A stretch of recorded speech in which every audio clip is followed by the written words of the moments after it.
Alan, Wasalam, and I should crime you for viewing, for giving me your patience, your time. Um, what more can we say? You know, we're wrapping up a season, we're wrapping up a year of turmoil, of happiness, of sadness, of struggle, of insight, of predictions, of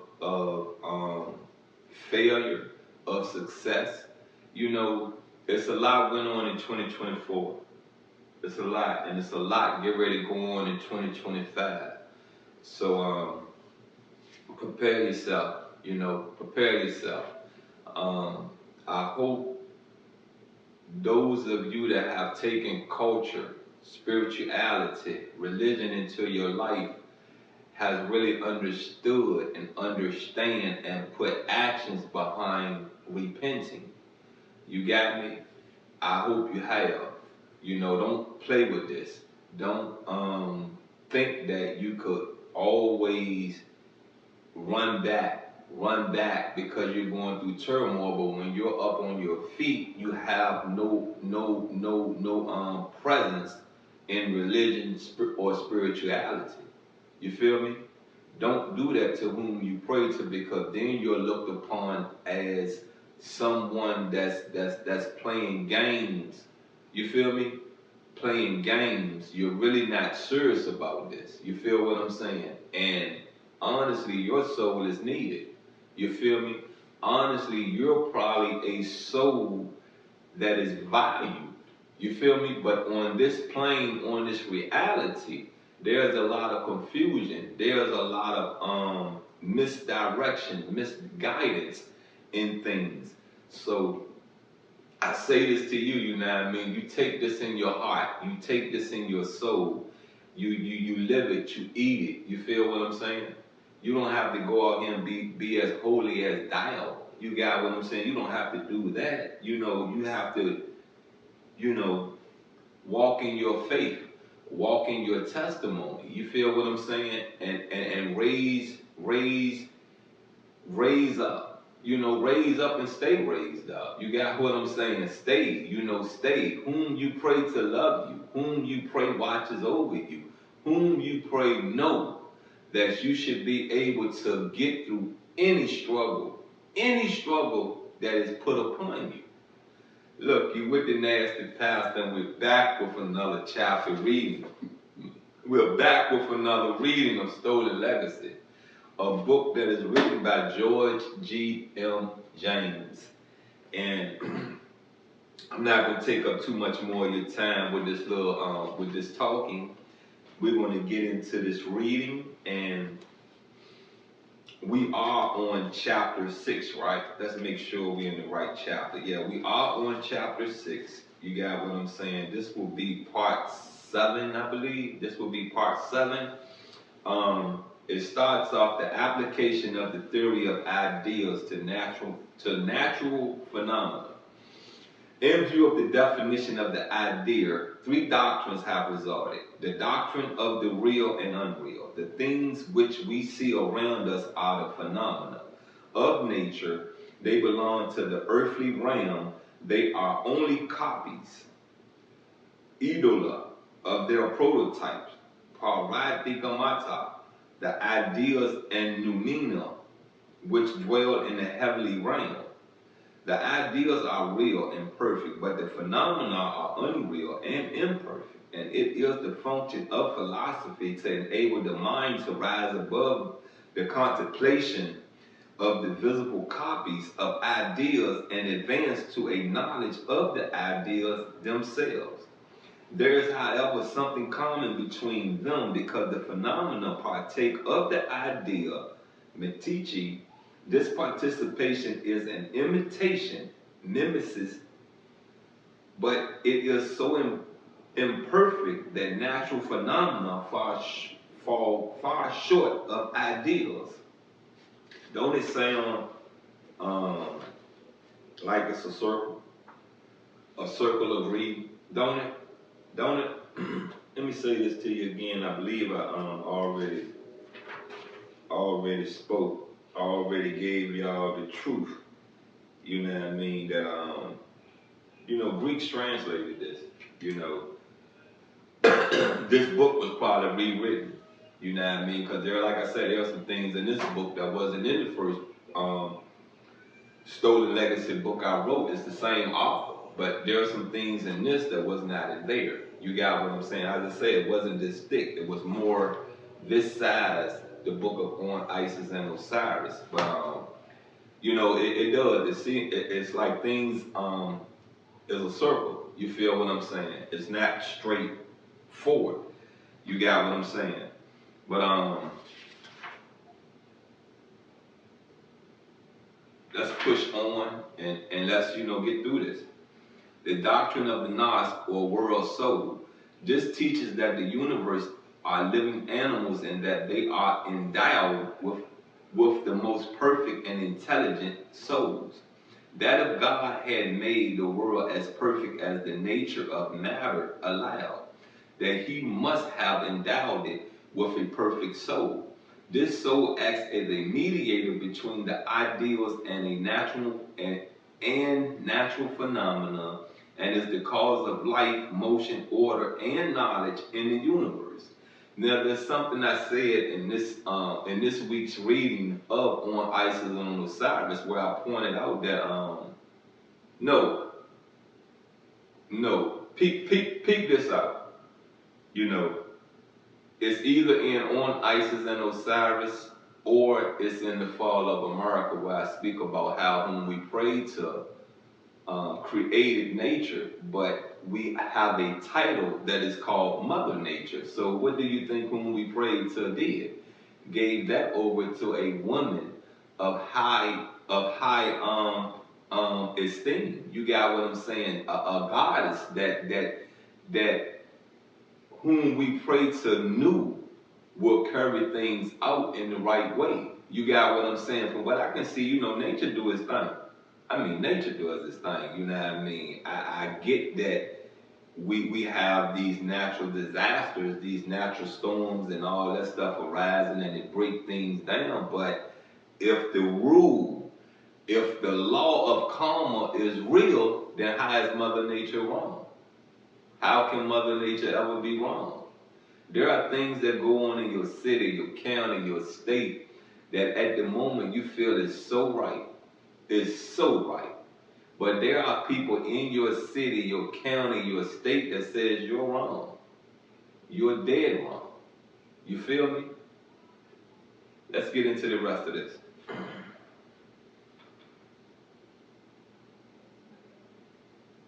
The doctrine of a demiurgus in creation, cosmology. In the myth of creation, found in the Timaeus, we find the doctrine on creation, and it is ascribed to Plato's authorship as follows. Out of chaos, which was ruled by necessity, God, the demiurgus or creator, made order by fashioning the phenomena of matter according to the eternal prototypes, in as perfect a manner as the imperfection of matter would allow. He next created the gods and ordered them to fashion the body of man, while he himself made the soul of man from the same material as that of the world soul. The soul of man is a self-moving principle and is responsible for life, motion, and consciousness in the body. Come on now. We are responsible for our health. We are responsible for the information we process, we memorize, we speak about. You got what I'm saying? I'm responsible for my mental health. It's not how to say this, you know what I mean, where you can really get it. It's not for you to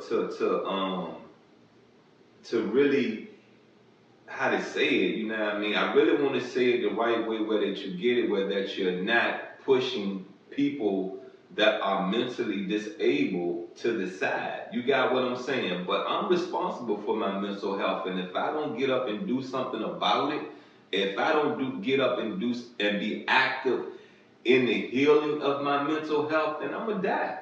You got what I'm saying? That goes back to saying, what was this saying? I help those that help themselves. You know what I mean? Get up and help yourself first, so that the blessings of others can come also. You feel me? The ethical doctrines. The ethical doctrines that have been attributed to Plato are that of the highest good. The summum bonum, the connotation of virtue, and the reduction of the virtues to four, and the place of wisdom among them, as something subjective and as an earthly experience. The highest good is happiness. I agree with that. You know what I mean? Man, I'm going to tell you like this, right? I've seen people receive money and they have a frown on their face. I've seen people, you speak to them, man, their day is awesome. I don't care what they're going to go through in their day. There's nothing you can do. You feel what I'm saying? So when you see these things and you witness these things in life, man, just know there's a lot of people in the world who move money from out of their mind. They understand that money don't do nothing but bring problems into their life. You feel what I'm saying? You get it? You got it? So I say to you this right here, you know, every person that you see that's happy doesn't mean that their life is financially structured the right way. You feel me? They are happy because they have a peace of mind. There are things that they have let go in their life that does not hinder them anymore. They does not worry about these things anymore. Yes, we all want a mansion. Yes, we all want 6 figures, 7 figures, 8 figures, 10 figures in the bank. Who don't want it? Who don't? But when you get to the reality of it, can you maintain it? Will it kill you? Will you be as humble as you was before you had it? Will you still have that motivation in you, that ambition in you before you had it? I'm a firm believer whom we pray to is not going to put nothing on you that you can't handle. So to answer your question, why you don't get your blessings done sometimes? Because you can't handle it.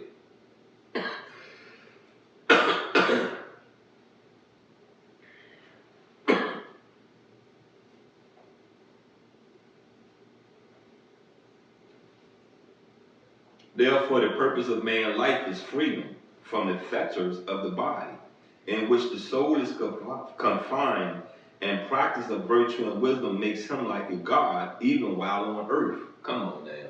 Is that enough for you? Is that enough for anyone viewing that goes against us goddess and goddesses, us gods and goddesses that live upon this earth with you? I'm going to say it to you again. And the practice of virtue and wisdom makes him like a god, even while on earth. You understand? You get it. Please allow it to resonate in your soul who you are. I don't care about your color. I don't care about your culture. Even Islam teach you that you are God. Islam even teach you that.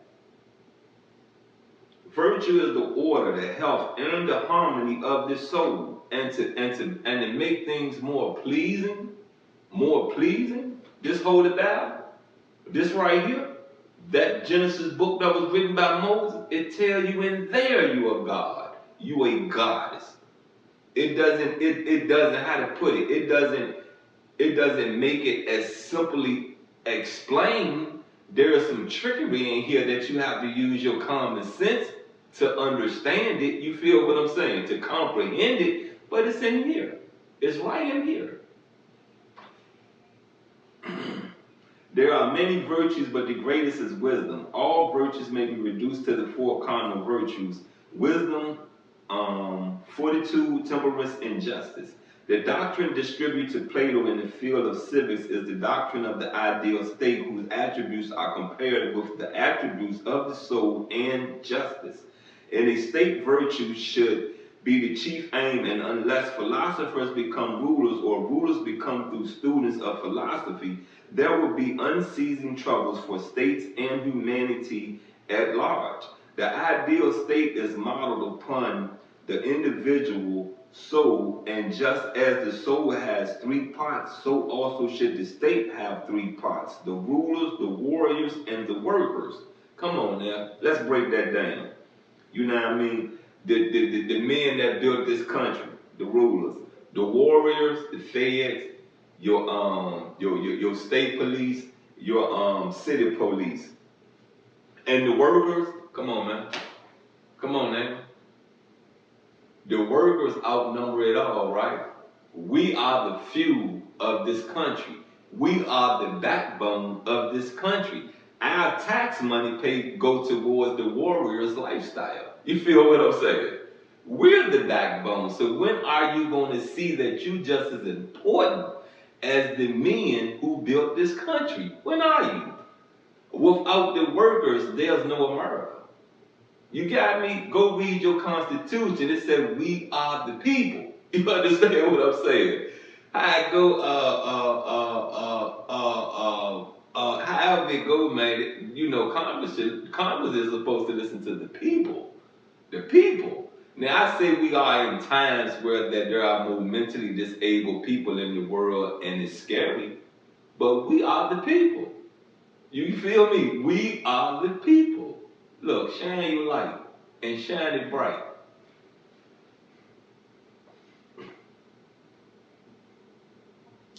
Similarly, just as the harmony of the soul depends upon the proper subordination of its parts, so also does the state depend upon the proper subordination of its parts in order to enjoy peace. Here, Plato introduces the allegory of the charioteer and the winged steeds in order to show that virtue is to the soul as justice is to the state. One horse is of noble origin, while the other is ignoble, and consequently they cannot agree, as the noble horse strives to mount up to the heavenly regions which are suitable to its nature, so the other tries to drag him down.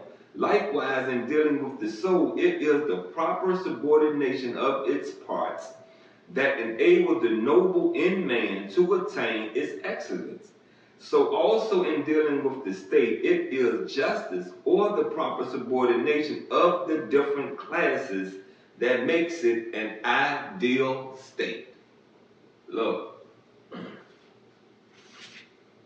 I gave you a lot in this reading. I gave you a lot to look at. I gave you a lot of examples to understand. And I gave you something to stand on to forge your babies a better life. You feel me? You get me? Did you get that meal? Did you get that dessert? The dessert I put on that meal. Did you get it? Did you? We the people. You feel me? We the people. The backbone of this country is who? The backbone of this country is who? So how your voice don't matter. How your opinions, your facts, your outcome, your ideals don't matter. It matters. Figure out how to present it. Figure out how to have the right voices and faces behind you, backing you. You feel me? Because sometimes the background ain't for you. They just there. They have already told the people of what you're asking to not give it to you. You get it? To not give it to you. But that's the plant in your process of changing things. You get it? Look, I love you. You've been with the nasty pastor. And I'm out. And let me say this before I do stop this. If you're on any of my accounts, OFM Stolen Legacy, you feel what I'm saying? Any of them, whether you're on YouTube, whether you're over there on Truth Social, whether you over there on Instagram, whether you over there on Facebook, follow, subscribe. You feel what I'm saying? Put them notifications on, please. I'm out and I love you. Yeah, I said it to you twice. Got it?